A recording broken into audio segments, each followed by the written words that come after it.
आज के लेक्चर में हम लोगों ने ये सीखना है कि system of homogeneous linear equations को क्रैमर रूल से सॉल्व कैसे कर सकते हैं। तो क्रैमर रूल्स पढ़ने से पहले ये नोट कर लें क्रैमर रूल्स जो है किन कंडीशंस में यूज़ होता है। तो सबसे पहले आपको जो सिस्टम ऑफ लीनियर इक्वेशंस दी गई होंगी जिनको आप लोगों ने सॉल्व करना है, उनमें जो अननोन्स इन्वॉल्व हो रहे होंगे उनकी तादाद और जो नंबर ऑफ इक्वेशंस होंगी उनकी तादाद आपस में इक्वल होनी चाहिए, क्योंकि क्रैमर रूल में डिटर्मिनेंट्स इन्वॉल्व होते हैं। और डिटर्मिनेंट्स के लिए आपको पता है हम जो है वो स्क्वायर मैट्रिक्स जो है यूज़ करते हैं कि किसी मैट्रिक्स का डिटर्मिनेंट तब एग्जिस्ट करता है या डिफाइन है जब वो मैट्रिक्स स्क्वायर मैट्रिक्स हो। तो जब आप अपने सिस्टम ऑफ लीनियर इक्वेशंस को मैट्रिसेस की काम फॉर्म में लिखते हैं, इस फॉर्म में लिखते हैं, या फिर कह लें तो सिंपल वर्ड्स में A X is equal to B की फॉर्म में लिखते हैं, तो यहाँ पे जो आपका मैट्रिक्स ए होता है ये स्क्वायर मैट्रिक्स तब बनता है जब आपके सिस्टम ऑफ लीनियर इक्वेशंस और नंबर ऑफ अननोन जो हैं उनकी तादाद जो है वो आपस में सेम हो। ठीक है, दो सिस्टम ऑफ लीनियर इक्वेशंस और दो अननोन हो तब भी आपके पास यहाँ पे जो मैट्रिक्स ए बनता है वो 2+2 ऑर्डर का मैट्रिक्स बनता है। इसी तरह तीन इक्वेशंस और तीन ही अननोन हो तब भी आपके पास जो मैट्रिक्स ए है वो 3+3 ऑर्डर का मैट्रिक्स बनता है। ठीक है, तो अगर n number of linear equations हैं तो उनमें एन ही नंबर ऑफ अननोन्स इन्वॉल्व होंगे तभी आपके पास एक इन जनरल जो है एन क्रॉस एन का स्क्वायर मैट्रिक्स बनेगा। अगर आपके पास कुछ इस तरह का केस हो कि दो अननोन्स हैं और तीन इक्वेशंस हैं, या कह लें तो दो इक्वेशंस हैं और उनमें तीन अननोन्स इन्वॉल्व हो रहे हैं, इस तरह का केस वगैरह हो जिसमें नंबर ऑफ अननोन्स और नंबर ऑफ इक्वेशंस जो है डिफरेंट हो, उस केस में ये क्रैमर रूल जो है वो नहीं लगता। ठीक है, तो क्रैमर रूल्स का से system of linear non homogeneous system of linear equation को कैसे सॉल्व करते हैं, या इसका कह लें कि क्रैमर रूल्स के जो फार्मूलाज के हैं जिनको यूज़ करते हुए हम जो है इस इक्वेशन में जो अननोन्स इन्वॉल्व होते हैं उनकी वैल्यूज फाइंड आउट कर सकते हैं, वो फार्मूलाज मैं यहाँ पे आपको बता देता हूँ। उससे पहले आप लोग ये देख लें कि सिस्टम ऑफ लीनियर इक्वेशन जो है उनको मैट्रिसेस की फॉर्म में इस तरह लिख सकते हैं। यहाँ पे जो आपके जो कोएफिशिएंट्स यूज़ हो रहे हैं सिस्टम ऑफ लीनियर इक्वेशन में, जो वेरिएबल्स के साथ मल्टीप्लाई हो रहे होते हैं या अननोन्स के साथ मल्टीप्लाई हो रहे होते हैं, उनको यूज़ करते हैं मैट्रिक्स बना सकते हैं जिसको मैट्रिक्स ए का नाम देते हैं, इसको मैट्रिक्स ऑफ कोएफिशिएंट्स बोलते हैं। उसके अलावा जो अननोन इन्वॉल्व हो रहे होते हैं उसको इस तरह कॉलम मैट्रिक्स की फॉर्म में लिखते हैं, और इक्वल के बाद जो कांस्टेंट्स इन्वॉल्व हो रहे होते हैं आपकी इक्वेशन में उनको इस तरह कॉलम मैट्रिक्स की फॉर्म में यहाँ पे लिख सकते हैं। तो ये सिस्टम ऑफ लीनियर इक्वेशन को मैट्रिसेस की फॉर्म में हम इस तरह लिख सकते हैं। क्यों कहते हैं हम इस तरह लिख सकते हैं, क्योंकि जब आप इन दोनों मैट्रिसेस को जो कि लेफ्ट साइड में लिखे हुए हैं इनको आपस में मल्टीप्लाई करेंगे तो आपको लेफ्ट साइड में एक नया मैट्रिक्स मिलेगा जो कि ये वाला मैट्रिक्स होगा, जो कि भी मैं सिस्टम ऑफ लीनियर इक्वेशन में आपको बना के दिखा रहा हूँ यहाँ पे, वो ये वाला मैट्रिक्स आपको मिलेगा। ठीक है, पहले कॉलम को पहली रो पहले मैट्रिक्स की पहली रो को जब इस कॉलम के साथ मल्टीप्लाई करेंगे तो आपको ये वाली एंट्री मिलेगी। इसी तरह दूसरी रो को जब पहले कॉलम से मल्टीप्लाई करेंगे तो आपको ये वाली एंट्री मिलेगी, और तीसरी रो को जब कॉलम से मल्टीप्लाई करेंगे तो आपको ये तीसरी एंट्री मिलेगी। और जो राइट हैंड साइड में आपके पास कॉन्स्टेंट्स का मैट्रिक्स बना है ये वाला, ये आपके पास एज इट इज़ वैसे का वैसे रहेगा। और जब आप इन दोनों मैट्रिक्स को आपस में कंपेयर करेंगे जो कि आपस में इक्वल होंगे तो उनकी करस्पॉन्डिंग एंट्रीज भी क्या होंगी, आपस में इक्वल होंगी। तो ये वाली जो पहली एंट्री है ये वाली, ये B1 की इक्वल होगी, ये वाली दूसरी एंट्री जो है वो ये B2 की इक्वल होगी, उसी तरह तीसरी एंट्री ये वाली जो है वो ये B3 की इक्वल होगी। तो इन मैट्रिसेस को जब मल्टीप्लाई करेंगे तो आपको जो इन्फॉर्मेशन मिलेगी कि कौन कौन सी एंट्री किसकी इक्वल है, वो एक्चुअली वही इन्फॉर्मेशन होती है जो आपको सिस्टम ऑफ लीनियर इक्वेशन में दी गई होती है क्वेश्चन के स्टार्ट में ही, कि ये वाली जो क्वांटिटी है ये वाली सारी की सारी किसकी इक्वल है, ये B1 की इक्वल है, ये आपके पास फर्स्ट इक्वेशन होती है। सेकंड इक्वेशन क्या कह रही है, ये वाली क्वांटिटी जो है वो B2 की इक्वल है, ये आपके पास सेकंड इक्वेशन होती है। इस तरह थर्ड इक्वेशन। तो जो इन्फॉर्मेशन आपको दी गई है कि कौन कौन सी क्वांटिटी किस किस नंबर की इक्वल है, वही इन्फॉर्मेशन जो है अगर आप मैट्रिसेस को इस फॉर्म में लिखें तो वही इन्फॉर्मेशन जो है आपको मैट्रिसेस से सेम वही इन्फॉर्मेशन जो है मिलती है। इसका मतलब ये है कि मैट्रिसेस की फॉर्म में जो है आपको जो इन्फॉर्मेशन दी है उस फॉर्म में अपनी इन्फॉर्मेशन को ट्रांसफॉर्म करने के बाद इन मैट्रिसेस में जो अननोन इन्वॉल्व हो रहे हैं x1 x2 x3 अगर हम फाइंड आउट कर लें तो यहाँ से हमें जो x1 x2 की वैल्यू मिलेगी वो एक्चुअली वही वैल्यू होगी जो इन सिस्टम ऑफ लीनियर इक्वेशन में जो अननोन इन्वॉल्व होते हैं x1 x2 x3 उनकी वैल्यूज होगी। ठीक है, तो यहाँ से इन इक्वेशन को जो है वो इक्वेशन की फॉर्म में सॉल्व करने की बजाय हम क्या करेंगे, यहाँ पे जो इन्फॉर्मेशन दी गई है उसको मैट्रिसेस में ट्रांसफॉर्म करेंगे इसी इन्फॉर्मेशन को, क्योंकि इन्फॉर्मेशन सेम ही है। तो यहाँ कह लें कि डाटा आपके पास सेम ही है, जैसे उसकी जो है वो शेप चेंज हो गई है।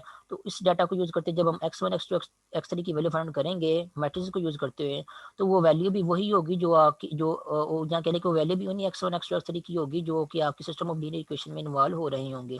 तो यहाँ से जो है वो x1 x2 की x3 की वैल्यू जो आपको अननोन इन्वॉल्व हो रहे हैं फाइंड करने के लिए हम क्या करेंगे, अपनी इन गिवन डाटा को जो है मैट्रिसेस में ट्रांसफॉर्म करेंगे, और फिर क्रैमर रूल यूज़ करते हुए जो है वो इन सिस्टम ऑफ लीनियर इक्वेशन को जो है वो या अननोन की वैल्यू को जो है हम फाइंड आउट करेंगे।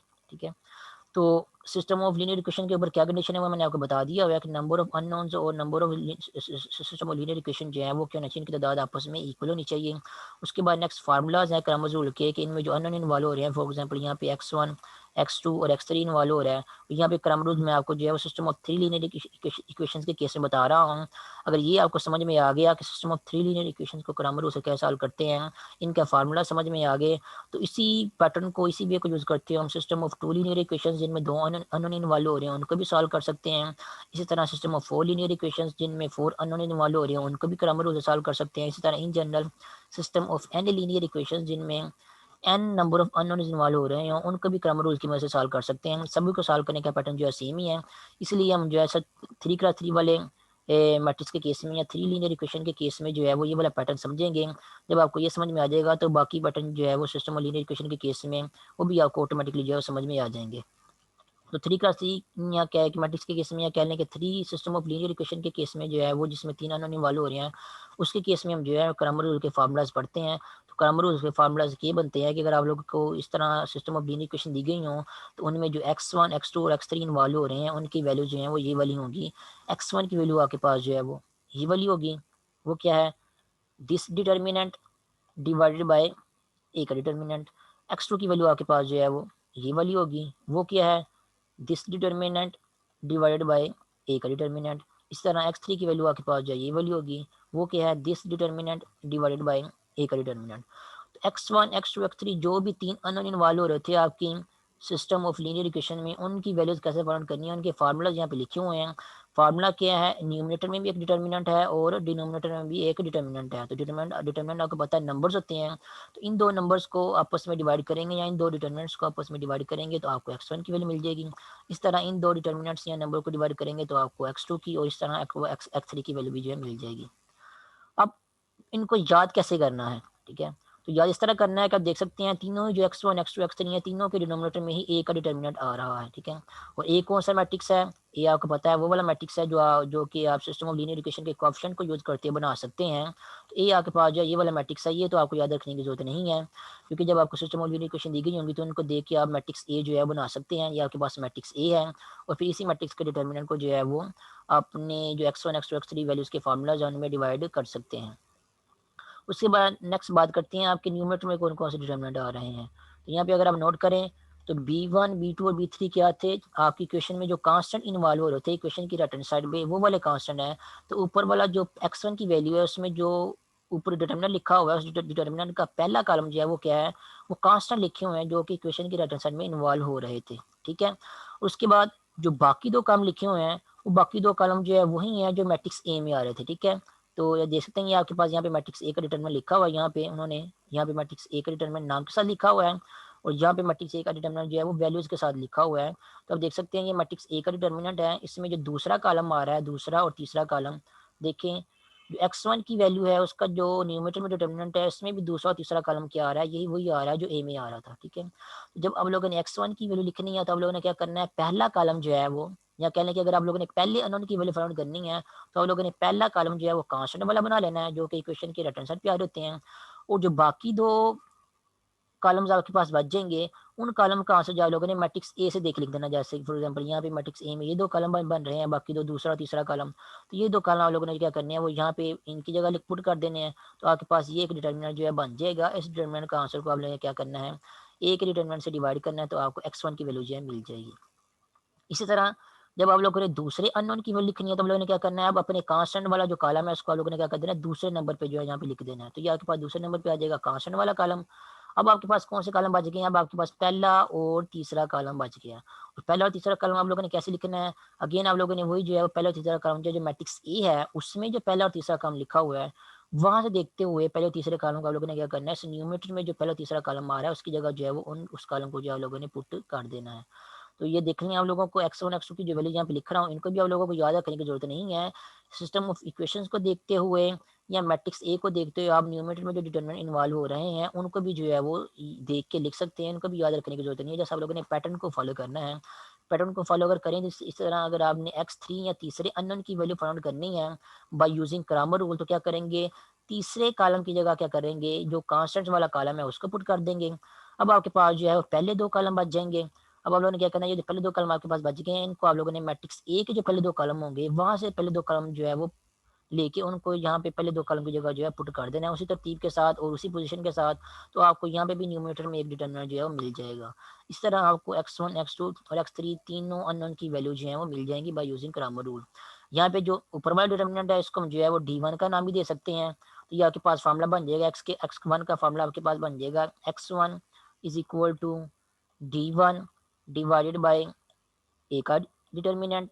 ठीक है, ये इस तरह थोड़ा शॉर्ट वे है लिखने का, पढ़ने में और समझने में आसानी होगी। इस तरह ये जो ऊपर वाला डिनोमिनेटर है x2 की वैल्यू में, न्यूमरेटर में जो डिटर्मिनेंट इन्वॉल्व हो रहा है इसको अगर हम d2 का नाम दें तो ये आपके पास x2 की वैल्यू बन जाएगी x2 is equal to d2 divided by A का डिटर्मिनेंट। इसी तरह x3 की वैल्यू में जो न्यूमरेटर में डिटर्मिनेंट आ रहा है अगर हम इसको d3 का नाम दे दें तो x3 का जो है वो उसका फार्मूला आपके पास बन जाएगा x3 is equal to d3 divided by A का डिटर्मिनेंट। तो ये आपके पास जो है वो तीन फार्मूलाज बन गए हैं अननोन की वैल्यूज को फाइंड करने के। तो जब भी आप लोगों ने अननोन की वैल्यू पहले अननोन की वैल्यू फाइंड करनी हो तो d1 को एक डिटर्मिनेंट से डिवाइड कर दें, अगर दूसरे अननोन की वैल्यू फाइंड करनी है तो d2 को एक डिटर्मिनेंट से डिवाइड कर दें। इस तरह अगर d3 की वैल्यू फाइंड करनी है, d4 की वैल्यू फाइंड करनी है तो उसके करस्पॉन्डिंग आपको d1 d2 d3 या d4 जो भी मिल रहे हैं उनको एक डिटर्मिनेंट से आप लोगों ने डिवाइड कर देना है। और d1 d2 d3 d4 इनकी वैल्यूज कैसे फाइंड करनी है उसका पहले मैंने आप लोगों को बता दिया है। अगर d1 की वैल्यू लिखनी है तो d1 की अगर लिखनी है तो यहाँ पे 1 आ रहा है तो पहले कॉलम में कांस्टेंट वाला कॉलम रख दो और जो बाकी कॉलम आपके पास बच जाएंगे वो ए को देखते हुए, मैट्रिक्स ए को देखते हुए कॉलम जो है आप यहाँ पे पुट कर दे और इसका डिटरमिनेंट आप ले लें, वो आपको d1 की वैल्यू जो है मिल जाएगी। इस तरह अगर आप लोगों ने d2 की वैल्यू लिखनी है तो d2 दूसरे की वैल्यू लिखनी है तो दूसरे कॉलम की जगह जो है वो कांस्टेंट वाला कॉलम रख दो और जो बाकी कॉलम बच गए यहाँ के पास वो कॉलम आप जो है मैट्रिक्स ए को देख के लिख दें एज इट इज जैसे मैट्रिक्स ए में लिखे हुए हैं। इसी तरह अगर आप लोगों ने d3 की वैल्यू लिखनी है, पता करनी है कौन सी है, तो d3 आपके पास क्या होगा, तीसरे इन्होंने की वैल्यू है तो तीसरे कॉलम की जगह आप क्या करेंगे, कांस्टेंट वाला कॉलम रखेंगे। जो बाकी दो कॉलम बच गए आपके पास वो आप लोगों ने मैट्रिक्स ए से देख जो लिख लेने हैं। ठीक है, जितने ऑर्डर का आपका मैट्रिक्स ए होगा याद रखना, यहाँ पे मैट्रिक्स ए जो है वो 3x3 ऑर्डर का मैट्रिक्स था, इसलिए ऊपर जो डिटर्मिनेंट आएगा वो भी 3x3 ऑर्डर के मैट्रिक्स का डिटर्मिनेंट ही आएगा। ठीक है, अगर आपका मैट्रिक्स ए जो है वो 2x2 ऑर्डर का मैट्रिक्स है तो ये जो फार्मूलाज है यहाँ पे जो न्यूमरेटर में डिटर्मिनेंट्स आ रहे हैं वो भी आपके पास के बन जाएंगे, वो भी 2x2 के डिटर्मिनेंट्स जो है वो भी बन जाएंगे। ठीक है, इस रिलेटेड एग्जाम्पल करते हैं ताकि आपको इससे मजीद जो है वो क्लैरिफिकेशन जो है वो हो जाए। तो फार्मूलाज आपके पास यही है, इन्हीं पैटर्न को यूज करते हैं आप लोगों ने फार्मूलाज को जो है वो यूज करना है। तो यहाँ पे आपको जो है system of two linear equation जो है वो दी गई हैं और इसमें दो ही अननोन इन्वॉल्व हो रहे हैं और कहा गया है कि इन system of two linear equation को जो है वो बाय यूजिंग क्रैमर रूल जो है वो सॉल्व करें। तो क्रैमर रूल्स हमें पता है, हम उसके फार्मूलाज हमने याद कर ली हैं। सबसे पहले क्या करते हैं, यहाँ से जो है वो इक्वेशंस को यूज करते हुए हम जो है इन इक्वेशन को जो है वो मैट्रिसेस की फॉर्म में लिख लेते हैं। यहाँ पे देख लेते हैं कि इन इक्वेशंस को यूज करते हुए मैट्रिक्स ऑफ कोएफिशिएंट जो ए है वो क्या बनता है। तो यहाँ पे आप देख सकते हैं आपके पास जो मैट्रिक्स ऑफ कोएफिशिएंट ए है वो क्या बन रहा है, x1 का कोएफिशिएंट 7 है, x2 का कोएफिशिएंट +1 है, x1 का कोएफिशिएंट यहाँ पे 3 है और दूसरी इक्वेशन में x2 का कोएफिशिएंट -6 है। तो ए आपके पास बन रहा है ये वाला 2x2 ऑर्डर का मैट्रिक्स। ठीक है, अब हम लोगों ने लगाना है क्रैमर रूल। क्रैमर रूल का फॉर्मूला क्या है, दो अननोन इन्वॉल्व हो रहे हैं तो x1 की वैल्यू आपके पास क्या होगी, x1 की वैल्यू आपके पास होगी d1 डिवाइडेड बाय ए का डिटर्मिनेंट। इसी तरह आपके पास x2 की वैल्यू क्या होगी, x2 की वैल्यू आपके पास होगी d2 डिवाइडेड बाय ए का डिटर्मिनेंट। अब दोनों ही क्योंकि x1 और x2 की वैल्यू में ए का डिटर्मिनेंट इन्वॉल्व हो रहा है और हमने ए के डिटर्मिनेंट की वैल्यू पुट करनी है, यहाँ पे d1 और d2 की वैल्यू पुट करनी है। पहले हम क्या करते हैं, ए के डिटर्मिनेंट का आंसर जो है फाइंड करते हैं क्योंकि दोनों ही सभी वैल्यूज में जो है वो ए के डिटर्मिनेंट का आंसर जो है इन्वॉल्व होता है। तो पहले इसको फाइंड कर लेते हैं। ए आपको पता है आपके पास ये वाला मैट्रिक्स है, इसका जब आप डिटर्मिनेंट फाइंड करेंगे तो ये 2x2 ऑर्डर के मैट्रिक्स का डिटर्मिनेंट बन जाएगा आपके पास, उसको फाइंड करना आप लोगों के लिए आसान ही है। इसको फाइंड करेंगे तो आपके पास आंसर आ जाएगा -45। तो -45 आ गया आपके पास ए के डिटर्मिनेंट का आंसर। अब चलते हैं फार्मूलाज की तरफ। फार्मूला में x1 की वैल्यू क्या है, d1 डिवाइडेड बाय ए का डिटर्मिनेंट। ए के डिटर्मिनेंट का तो हमें पता चल गया वो क्या है। d1 की वैल्यू कैसे फाइंड करेंगे, d1 की वैल्यू आपके पास होती है कि आप क्योंकि पहले अननोन को फाइंड कर रहे हैं तो जो पहला कॉलम होगा आप लोगों ने वो कांस्टेंट वाला यहाँ पे देख लिख लेना। आपकी जो सिस्टम ऑफ लीनियर इक्वेशंस हैं यहाँ पे अगर आप देखें तो यहाँ पे जो पहला कॉलम बन रहा है आपके पास 4 और 8, इसको आप लोगों ने पहले कॉलम की जगह लिख देना है यहाँ पे 4 और 8 को D1 में, क्योंकि आप जो है पहले अननोन की वैल्यू जो है फाइंड आउट कर रहे हैं, D1 की वैल्यू जो है फाइंड आउट कर रहे हैं। उसके बाद क्योंकि ए आपके पास 2 क्रॉस 2 ऑर्डर का मैट्रिक्स है, तो D1 जो डिटरमिनेंट बनना है वो भी आपके पास 2 क्रॉस 2 ऑर्डर का डिटरमिनेंट ही बनेगा। तो एक कॉलम बाकी आपके पास बच जाएगा, मीन्स कि दूसरा कॉलम बच जाएगा। दूसरा कॉलम आप लोगों ने क्या करना है, जो मैट्रिक्स ए होगा उसके दूसरे कॉलम को देखते हुए आप लोगों ने दूसरा कॉलम जो है यहाँ पे पुट कर देना है। तो दूसरा कॉलम आपके पास है 1 और -6, तो यहाँ पे आपके पास आ जाएगा 1 और -6, ये आपके पास होगी D1 की वैल्यू। इस D1 की वैल्यू को आप देख सकते हैं यहाँ पे भी लिखा हुआ है, ये वाला डिटर्मिनेंट। इस D1 की वैल्यू को हम क्या करेंगे, ए के डिटर्मिनेंट से जो है वो डिवाइड करेंगे, तो ये वाला फार्मूला जो है यूज़ करते हो आपको यहाँ पे x1 की वैल्यू जो है वो मिल जाएगी। तो चलते हैं इसी की तरफ ही। तो ये आपके पास जो है वो D1 की वैल्यू यहाँ पे लिखी हुई है, D1 की वैल्यू को क्या कर दिया है, ए के डिटर्मिनेंट से डिवाइड कर दिया है। तो ए के डिटर्मिनेंट का आंसर तो हमें पता है वो -45 है, इसको यहाँ पे सॉल्व करने की जरूरत नहीं है। D1 का जो डिटर्मिनेंट है, या ये वाला जो डिटर्मिनेंट डिनोमिनेटर में आ रहा है, इसको सिंपलीफाई करते हैं। 4 को -6 से मल्टीप्लाई करेंगे तो -24, माइनस का सिंबल फिर खुद से लगाएंगे। 1 को 8 से मल्टीप्लाई करेंगे तो आंसर आपके पास 8 आएगा। -24 और -8 आपके पास आ जाएगा -32 डिवाइडेड बाय -45, और जब माइनस माइनस ये वाले कैंसिल हो जाएंगे तो आपको आंसर मिल जाएगा +32 डिवाइडेड बाय 45, तो ये आपको मिल जाएगी x1 की वैल्यू। इसी तरह अगर आप लोगों ने x2 की वैल्यू फाइंड आउट करनी है तो आप लोग क्या करेंगे, D2 फाइंड आउट करेंगे। D2 आपके पास क्या होगा, क्योंकि दूसरा अननोन की वैल्यू फाइंड आउट कर रहे हैं या D2 फाइंड आउट कर रहे हैं, तो जो दूसरा कॉलम होगा आपके इस D2 के डिटर्मिनेंट का वो क्या होगा, आपका ये वाला कांस्टेंट वाला कॉलम होगा 4 और 8 वाला। इस 4 और 8 वाले कॉलम को जो हम जो है वो दूसरे कॉलम की जगह यहाँ पे लिख देंगे D2 में। और क्योंकि ए आपके पास 2 क्रॉस 2 ऑर्डर का मैट्रिक्स है, तो D2 भी आपके पास क्या बनेगा, और 2 क्रॉस 2 ऑर्डर के मैट्रिक्स का डिटरमिनेंट ही बनेगा। तो इसका मतलब ये आपके पास एक कॉलम बच गया, जो कि क्या है, पहला कॉलम बच गया है। हम क्या करेंगे, जो ए में पहला कॉलम लिखा हुआ है 7 और 3, वहाँ से जो है पहला कॉलम पिक करके उसको जो है D2 में पहले कॉलम की जगह जो है रख देंगे। तो ये आपके पास बन जाएगी D2 की वैल्यू। यही वैल्यू जो आप देख सकते हैं यहाँ पे भी लिखी हुई है, x2 के फार्मूला में x2 इज इक्वल टू है D2 डिवाइडेड बाई ए का डिटर्मिनेंट। इन दोनों डिटर्मिनेंट्स को नेक्स्ट हम सिंप्लीफाई करके सॉल्व करेंगे। तो जो न्यूमरेटर में डिटर्मिनेंट आ रहा है उसका आंसर आएगा आपके पास +44, और डिनोमिनेटर में आपके पास आ रहा है -45। ओवरऑल आपके पास जो x2 की वैल्यू आ जाएगी -44 डिवाइडेड बाय 45। तो ये है system of two linear equations को क्रैमर रूल से सॉल्व करने का वे। देख लें जो आपके क्रैमर रूल के जो फार्मूलाज मैंने आपको three system of linear equation के केस में बताए थे, two system of linear equation के केस में क्रैमर रूल के फार्मूलाज भी सेम वही हैं। जिसके जो है वो थोड़ी सी चेंजिंग आ गई है कि three system of linear equation के केस में आपके फार्मूलाज में डिटरमिनेंट जो है 3x3 ऑर्डर के इन्वॉल्व हो रहे थे, लेकिन two system of linear equation के केस में आपके पास जो डिटरमिनेंट इन्वॉल्व हो रहे हैं वो क्या है, 2x2 ऑर्डर के मैट्रिसेस के डिटरमिनेंट इन्वॉल्व हो रहे हैं। ठीक है, इसी तरह 4 सिस्टम ऑफ लीनियर इक्वेशन अगर आपको दी गई हैं तो उनको भी आप क्रैमर रूल से जो है सॉल्व कर सकते हैं। उनके केस में आपके पास जो है फिर डिटरमिनेंट जो इन्वॉल्व होंगे वो 4x4 ऑर्डर के मैट्रिक्स के डिटरमिनेंट इन्वॉल्व होंगे। ठीक है, और एक और चीज़ यहाँ पे आपको बता दूँ, देख लें क्रैमर रूल के फार्मूला में डिटर्मिनेंट ए का डिटर्मिनेंट जो है वो डिनोमिनेटर में आ रहा है। ठीक है, ए का डिटर्मिनेंट क्या आ रहा है, डिनोमिनेटर में आ रहा है। और अगर आपको कोई ऐसे सिस्टम ऑफ लीनियर इक्वेशन दी गई हैं जिनके केस में जो मैट्रिक्स ए बनता है उसका डिटर्मिनेंट जो है वो 0 के इक्वल अगर आ जाता है, तो उस केस में ये जो क्रैमर रूल है, ये वाला आपके पास क्रैमर रूल जो है वो क्या बन जाता है, ये वाला क्रैमर रूल आपको जो ये फेल हो जाता है। ठीक है, क्यों फेल हो जाता है, क्योंकि आपको पता है जब डिनोमिनेटर में 0 आता है किसी नंबर के, तो वो नंबर क्या बन जाता है, अनडिफाइंड बन जाता है। आपको जो है वो सोल्यूशन फिर इस केस में नहीं मिलेगा। तो क्रैमर रूल उस केस में फेल हो जाता है जब आपको जो मैट्रिक्स बनता है आपका सिस्टम लीनियर इक्वेशन में, जो मैट्रिक्स ए बनता है उसका डिटरमिनेंट इक्वल टू 0 हो। इसका मतलब ये है कि क्रैमर रूल जो है सिर्फ तब ही वैलिड होता है जब आपको जो मैट्रिक्स बनता है आपके पास सिस्टम लीनियर इक्वेशन के, इसमें जो मैट्रिक्स ए बनता है उसका डिटर्मिनेंट नॉट इक्वल टू 0 हो, तभी आपके पास जो है क्रैमर रूल जो है वैलिड होता है, तभी आप क्रैमर रूल को लगा सकते हैं। अदरवाइज आप क्रैमर रूल को जो है वो नहीं लगा सकते। उस केस में फिर आपको कोई और वे जो है वो सिस्टम ऑफ लीनियर इक्वेशन के जो यूज़ करने पड़ते हैं, जिनमें आप लोगों ने गॉस एलिमिनेशन मेथड भी पढ़ा हुआ है, गॉस जॉर्डन एलिमिनेशन मेथड भी पढ़ा हुआ है। और भी कई तरह के मेथड होते हैं जो सिस्टम ऑफ लीनियर इक्वेशन को यूज़ करने के लिए जो है वो जो है वो सॉल्व करने के लिए इस्तेमाल होते हैं। तो उनको फिर यूज़ करेंगे आप लोग। फिर इस केस में जो है वो आप क्रैमर रूल को जो है यूज़ नहीं करेंगे। उसके अलावा ये भी मैंने आपको बताया हुआ है कि नंबर ऑफ इक्वेशंस और नंबर ऑफ अननोन्स वो भी आपस में इक्वल होनी चाहिए, तभी आप जो है क्रैमर रूल्स को लगा सकते हैं। क्योंकि आपके क्वेश्चन में या क्रैमर रूल में डिटर्मिनेंट इन्वॉल्व हो रहा होता है क्रैमर रूल में, और डिटर्मिनेंट जो है वो स्क्वायर मैट्रिक्स का जो है होता है। तो अगर नंबर ऑफ अननोन्स और नंबर ऑफ इक्वेशंस आपस में इक्वल होंगी तभी आपको जो मैट्रिक्स ए मिलेगा वो स्क्वायर मैट्रिक्स मिलेगा, तभी आप जो है क्रैमर रूल को जो है वो फॉलो कर सकते हैं। दो कंडीशंस हैं, एक तो नंबर ऑफ अननोन और नंबर ऑफ इक्वेशंस आपस में इक्वल होनी चाहिए, तभी क्रैमर रूल लग सकता है। और उसके अलावा जो आपका मैट्रिक्स ए बनता है आपकी सिस्टम ऑफ लीनियर इक्वेशन के केस में उस मैट्रिक्स का डिटर्मिनेंट भी नॉट इक्वल टू जीरो होना चाहिए, तभी आप जो है क्रम रूल को जो है वो फॉलो कर सकते हैं, यूज़ कर सकते हैं।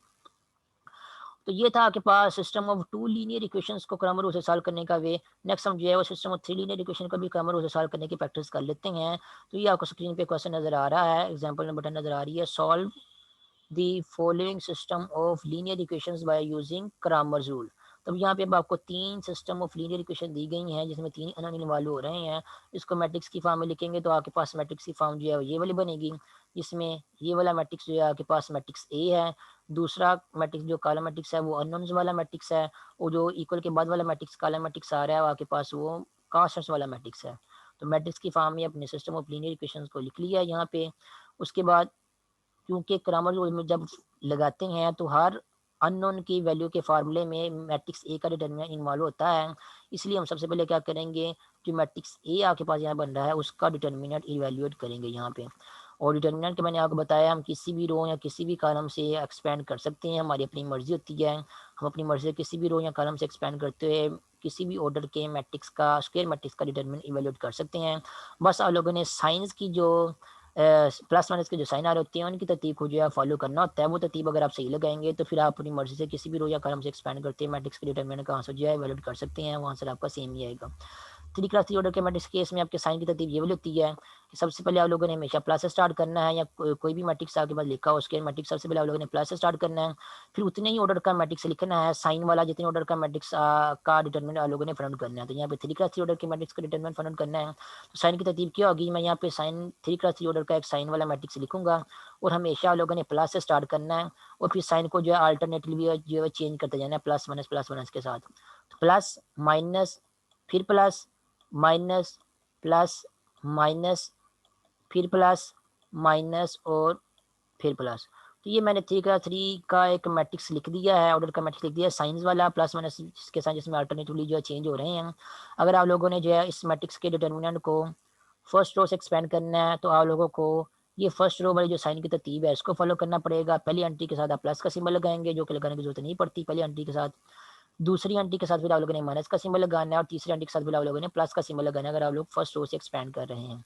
इसी तरह अगर आप लोगों ने इसी मैट्रिक्स के डिटर्मिनेंट को जो है फर्स्ट रो की बजाय सेकंड रो से एक्सपेंड करना है, फिर आप लोगों को जो है वो साइन की तरतीब जो है वो ये वाली फॉलो करनी पड़ेगी। जो पहली एंट्री होगी सेकंड होगी उसके साथ माइनस का सिंबल लगाएंगे, दूसरी के साथ प्लस का, और तीसरे के साथ माइनस का। इसी तरह आप किसी कॉलम के साथ भी एक्सपेंड कर सकते हैं, फर्स्ट कॉलम के साथ एक्सपेंड करेंगे तो ये वाली साइन की तरतीब लगेगी, पहली एंट्री के साथ प्लस का सिंबल, दूसरी के साथ माइनस का, और तीसरी के साथ फिर प्लस का। इसी तरह अगर दूसरे कॉलम से एक्सपेंड करना है तो पहली एंट्री के साथ आप जो है आपको माइनस का सिंबल लगाना पड़ेगा, दूसरी के साथ प्लस का लगाना पड़ेगा, और तीसरी के साथ माइनस का लगाना पड़ेगा।